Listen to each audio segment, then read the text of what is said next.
आपण नी robotic system बद्दल इथं बोलणार आहोत, जे आपल्याला युनिकॉन्डेलर नी रिप्लेसमेंट किंवा टोटल नी रिप्लेसमेंट मध्ये वापरला जातोय। आपल्याकडे जे रोबोटिक सिस्टम आहे त्याला आपण कोरी रोबोटिक सिस्टम म्हणतोय। हे आपल्या कल्याण डोंबिवलीमध्ये प्रथमच आहे।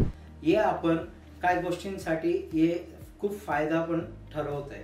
आता आधी जे आपण करायचे त्याला आपण कन्व्हेन्शनल नी रिप्लेसमेंट म्हणतोय आणि आता सध्या जे आहे ते लेटेस्ट टेक्नॉलॉजी आहे।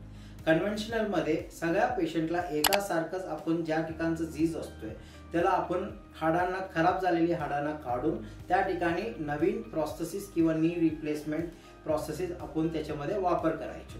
पण नवीन टेक्निक लेटेस्ट टेक्नॉलॉजी किंवा कोरी रोबोटिक नी रिप्लेसमेंट मध्ये ज्या ठिकाणचं झीज आहे तेवढंच पुरता आपण काढून बाकीचं हाड तसंच ठेवणार। त्याच्यामुळे काय होईल, पेशंटला फायदा होईल, लवकर चालण्यामध्ये किंवा स्नायूंचं कमी छेडछाड होणं, कमी टाक्यांमध्ये आपण ऑपरेशन करणार।